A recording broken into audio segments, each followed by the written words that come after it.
Theatrical Shenanigans. Hello and welcome to our final instalment of this Theatrical Shenanigans special. Just before we move on, a quick reminder that your final theatrical shenanigan of season 1, with a conversation about Mum by John Bursar, performed by Joe Swenson and Tyler Costigan, with my special guest Jonathan Cook, will be playing for you tomorrow morning at 10 a.m. In the meantime though, we move towards the end of Believe Me. With both Eddie and Lisa feeling the pressure from D.I. Jenkins' threats, will their sibling bond continue to survive through the accusations as this story draws to its conclusion? Theatrical Shenanigans presents Believe Me by Rachel Feeny-Williams, Episode 4.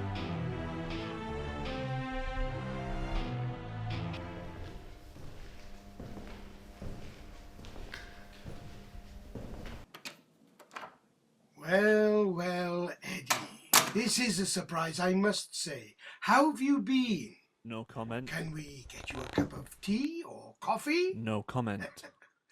Oh, you don't have to put up the bravado with me, Eddie. I've known you too long. You must be thirsty. No comment. It's just I don't think you get it. I'm not saying nothing to you until my solicitor gets here. It's just coffee. Nothing. Fine. We can do that. I know she knew where you were. Once you go down for this, I think I'll turn my attention on Lisa. Very serious crime, you know. Perverting the course of justice. I've seen judges give life for it. Oh, she might not get that, of course. But hiding a murderer, I doubt any judge is going to let her off with just a slap on the wrist. How do you think she'll cope in prison, Eddie, without you to protect her? Delicate thing like that. I'm sure she'll be very popular in no time. You leave my sister out of this. I'm not the one who brought her into it, Eddie. You did that when you asked her to help you flee. She didn't do anything. Oh, you expect anyone to believe that? A sister as loyal as yours had no idea where you were in the last few weeks? I dare say she'll be rotting in prison as long as you. You fucking bastard! Temper, Eddie. Is that how it was with Claire Daniels? No comment. Doesn't matter. We've got more than enough to... There you are, D.S. Williams. Now we can get this show on the road. Actually, Gov, What now? his sister is out front demanding to see you. What? Oh, how sweet. What? Did you call her when you got back to town just to make sure that she came down here to protect her big brother? I didn't tell her anything. Ooh, maybe she'll confess to hiding you to make a deal. Then I get 2 for the price of 1. Leave her alone, Jenkins. No can do, my son. She wants to talk, and I'm going to let her.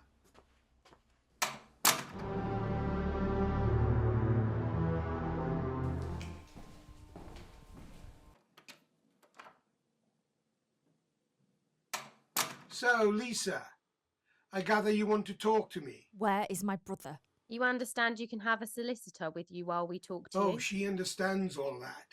Don't you, Lisa? Where is Eddie? Oh, he's here, telling me all about what happened with Claire Daniels. You're lying. Oh, he killed that girl, Lisa. You know he did. No, Eddie wouldn't. Then why did we find his DNA under her fingernail? Because she hit him. Well, I'd hit someone if they were trying to murder me. No, they went for a walk in the park. She went nuts. He pushed her. She fell over. That's it. Oh, really? Yes, really. And how do you know all that if you've not spoken to Eddie in weeks? I'm waiting, Lisa. He didn't do this. Eddie wouldn't hurt a woman. After our old man, So what do you call putting Amanda Weston in the hospital? Foreplay? He didn't hurt Amanda. No one believes it was an accident, Lisa. They believe your brother took advantage of that girl. No! He told her anything she wanted to hear just to get into her knickers. Oh, he loved her. And then when she got a bit too mouthy for him, he kicked the shit out of her. No, he didn't. Oh, Jesus Christ. How brainwashed do you have to be to... I pushed Amanda down those stairs.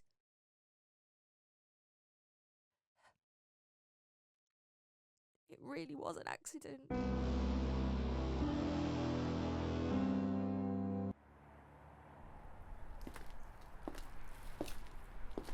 Okay, Amanda. I'm here. What do you want?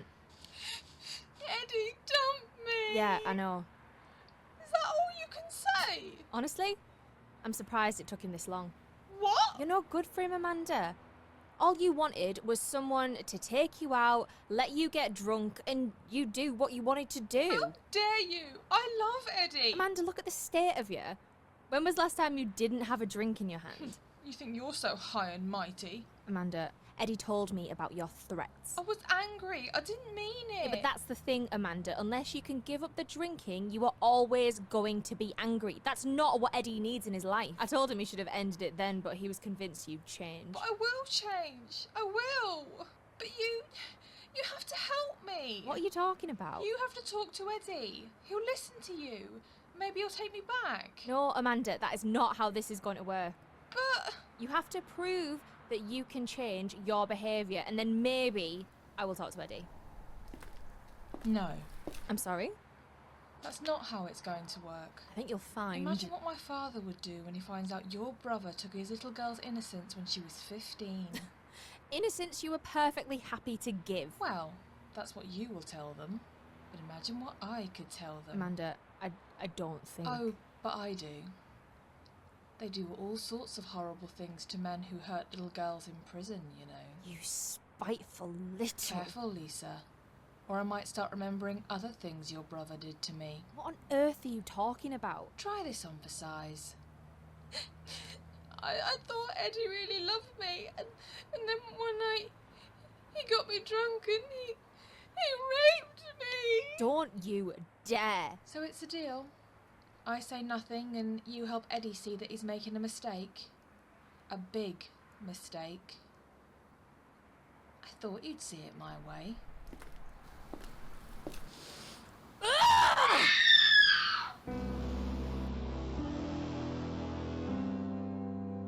I just saw red. And the next thing I knew, she was at the bottom of the stairs. I can't believe it. What did you do next, Lisa? I called Eddie. You're not serious. He's always looked out for me. And what did Eddie do? Came and found us, and then he took me home before driving Amanda to hospital.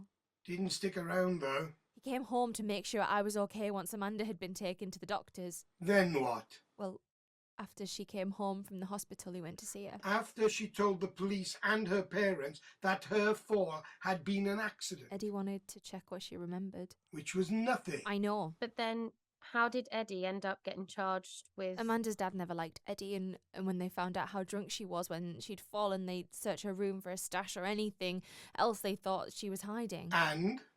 They found her diary. It detailed the night she and Eddie had first. And all the times after, her father called the police and pressed charges. Well, that explains the rape, but not the... After Eddie had been arrested, he confessed to pushing Amanda as he'd tried to move away from her because she was drunk, and that's how she fell. But why? So no one would question it further, right? With Amanda having no memory of that night, Eddie said it was better that he take the fall for me. And I've hated myself every day since. In light of this new testimony, I have no choice but to dismiss this case without prejudice. No! Mr. Fairchild, you are free to go.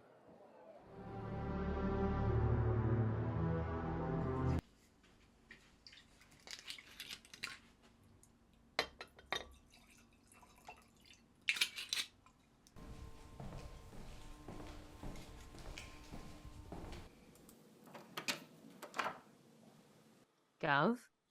What do you want, Williams? Bloody hell! Turn that off! What do you think you're doing? Gov, this isn't the way to... I will decide how I deal with things, Williams. I'm a free man. Well, for now at least. Gov? I thought you talked to all the witnesses. We did, Gov. We went to every house and business surrounding the park, and no one saw Eddie come out. Then how did the defence find one, eh? He'd gone out of town the following day, Gov. He didn't know about it until he saw Eddie's picture in the paper. And then he came back here to blow a hole in my fucking murder investigation. He was just telling the truth, Gov. Truth?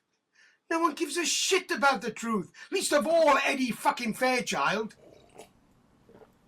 Gov, maybe I should take you home. Nonsense. Stay, William. Stay and have a drink with me. I'm on duty, Gov. Well, you can't have long left. What's the time? Just before 5. There you are, see. Happy hour.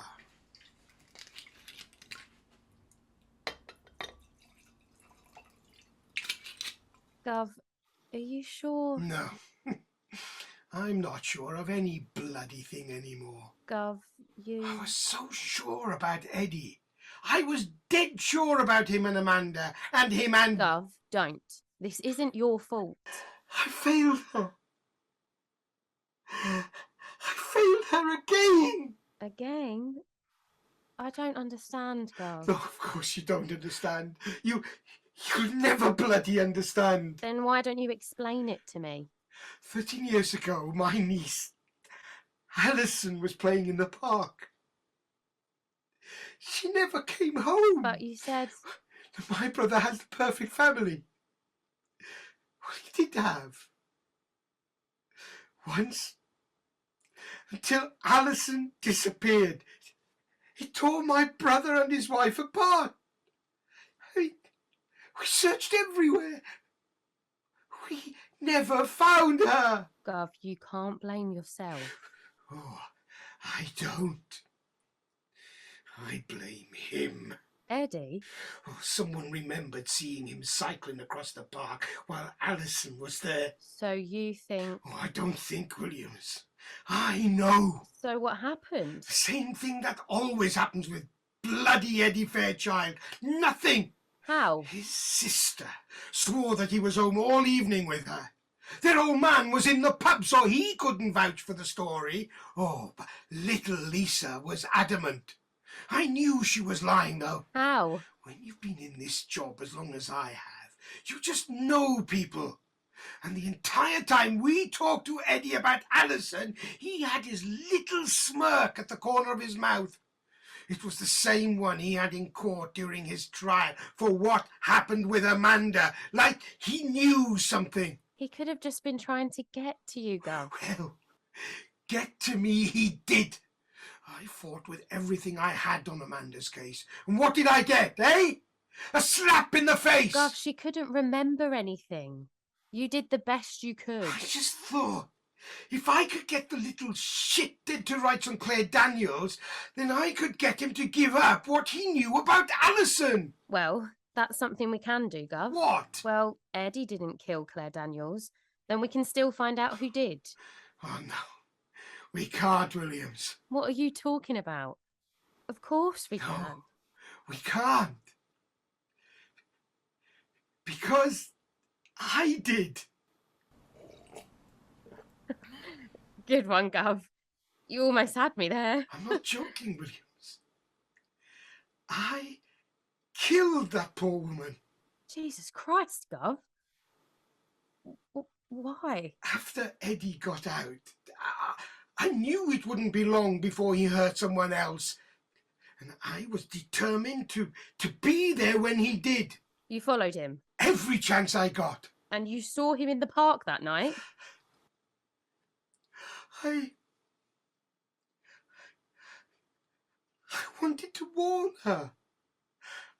I wanted to tell her what he was like, but then they stop at this tree and she starts to kiss him. She was all over him, but then, oh, typical Eddie, he tries to push his luck. And she didn't like that. Well, the second his hand went for the edge of her skirt, she lashed out at him. When I saw those nails go across his face, I could have cheered for her. Then what? So Eddie pushes her back from him, and she lost her footing and fell. It was like I could see Amanda Weston all over again, and I thought, this is it. He's going to rape her while she's lying there. But he didn't. Oh. No. He made a call on his phone and took off. I went over to see if she was all right. She'd taken quite a knock to the head, but I could see if she was still alive. Then I realised What? the last person she'd been seen with was Eddie. She had Eddie's DNA under her nails, and Eddie had a history with hurting women. And I started to think, maybe if she didn't make it, he would finally pay for everything. So you killed her? Oh, I didn't plan on it. I just thought about Eddie's smug face and Alison and Amanda and now this girl, and I just saw red. Then what happened? The next thing I knew, I was changing my clothes in the back of my car. And then I waited for the call to come in. It all felt like a dream. And then I saw her face, and I knew. Gov, I have to. I know, Williams. I know. It's ironic, really. Gov? In my efforts to put a dangerous man away, I became just like him. No, Gov. You're worse. Eddie never killed anybody.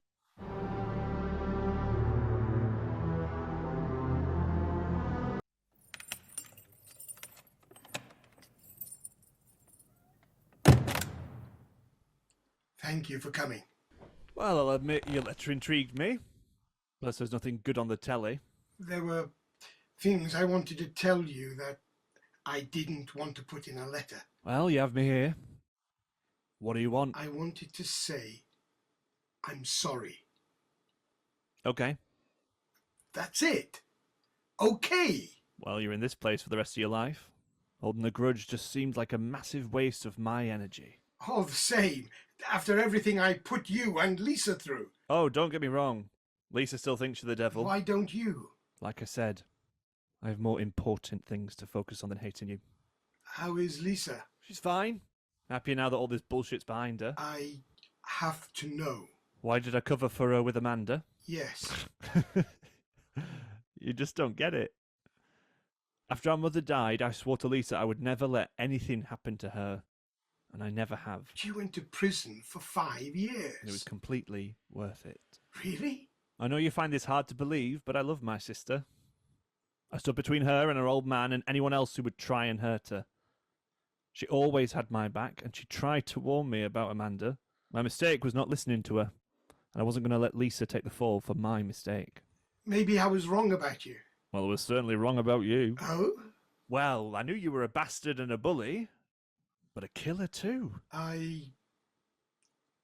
My hate consumes me. Yeah, I heard your statement in court. You did? You didn't think I'd miss it, did you? I know what I did was reprehensible, and I'm paying for my crime. Did you know they decided to drop any investigation into Lisa? About whether she did or didn't know where I was for those few weeks? Oh, good. Personally, I think they were just scared we were going to sue. Aren't you? Nah. What's done is done. Besides, Lisa's been through enough. She didn't deserve any of this. Really? I'm surprised you feel that way, given how many times you threatened her with prison. I was a desperate man, trying to get justice. Oh yeah, I know. But it wasn't for Amanda. Or Claire. What are you talking about? I think you know what I'm talking about. Alison. I remember that look in your eyes all those years ago when they were asking me about Alison. that rage when they let me go. I knew then that wasn't going to be the last I'd see of you. Eddie, Are you going to ask me about her? About who? Oh, don't play dumb. She really was a sweet kid. Friendly, too. You... She had blonde bunches and the most lovely green eyes. I used to think they looked like my mother's eyes. You knew her? Not well. I used to see her chatting with Jack Lexton when I was cycling home from school. What? Some thug friend of yours, no doubt. See, there you go, making snap judgments.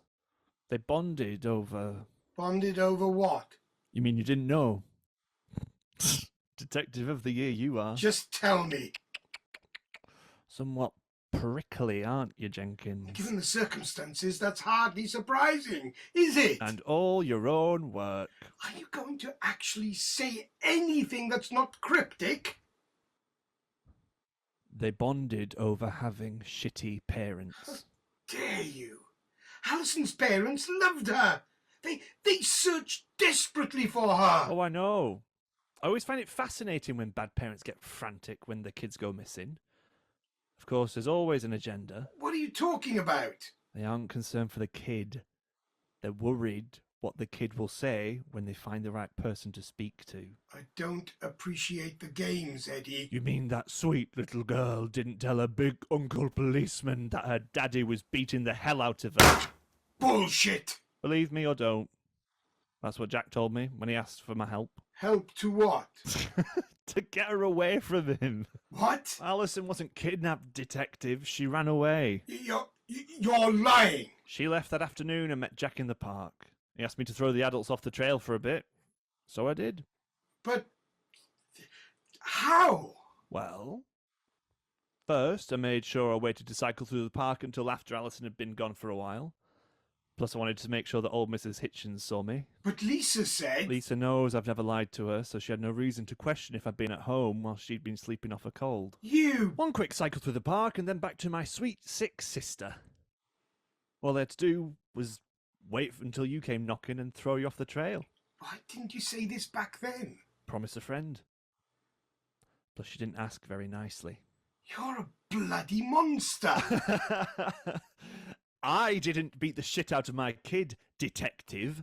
And I didn't kill anyone either. Where did they go? I didn't ask. Didn't want to know. Thought it was kind of sweet, though.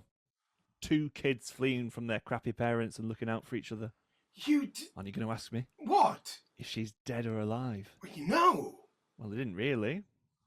I knew Jack was a good egg and he'd never let anything happen to her, but I didn't know for sure until I got in Jack's van the night he came to pick me up from Lisa's place. It was certainly a surprise seeing him again. He and Alison have made quite the life for themselves, he tells me. Alison is alive, and you've not told her family. It was a family she was running from. If she wanted them to know, she would have told them herself. No. Father who beat the crap out of her. Stop and it! a mother who didn't give a damn about it. You're lying! You know what? Maybe I am. Maybe I know she's dead, buried somewhere that she'll never be found. Don't! Maybe I know that she screamed for a mummy and begged for her life before she died. Shut up! Or maybe I know she's alive. You're a monster! I'm not the one in prison for murder, detective. Well, this has been fun.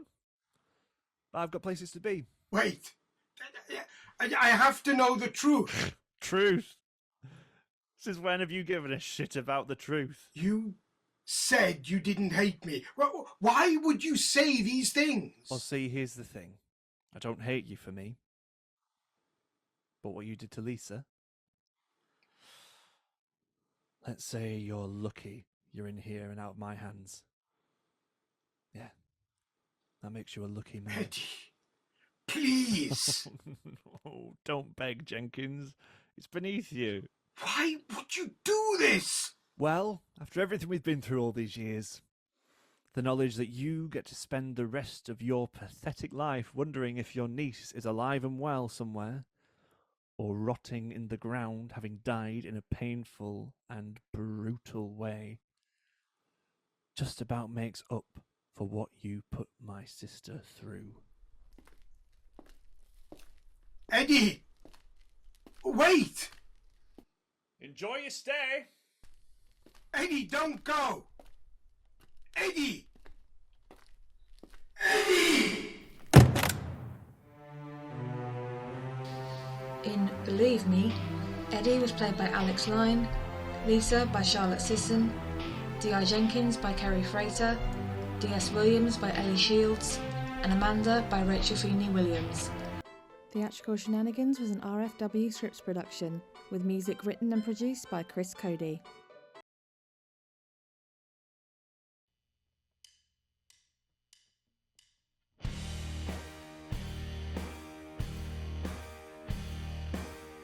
Hey, what's up? I'm Kyle. And I'm Jason. And I'm Glenn. And we're Grand Hotel. We're an alt-rock band with a mix of cinematic vibes and a post-apocalyptic soul. Basically, the soundtrack to the end of the world and your next road trip. Yeah, and speaking of apocalypses, we're totally stoked that our new music is going to be featured in the brand new audio series, Choose the Bear. It's an epic sci-fi journey through survival, memory, and madness, and somehow our songs found their way into some of the wildest, strangest, and most iconic moments in the story. You'll be listening and go, wait, did they just drop our track in the middle of a rescue mission in space? Yeah, that happened. Or maybe it'll be playing when the world burns, or when somebody falls in love. You'll just have to find out. Join us November 7th at 7:30 p.m. for the world premiere of Choose the Bear, featuring songs from us, Grand Hotel. We can't wait for you to hear how our music lives in that world. Turn up that volume. And choose the bear.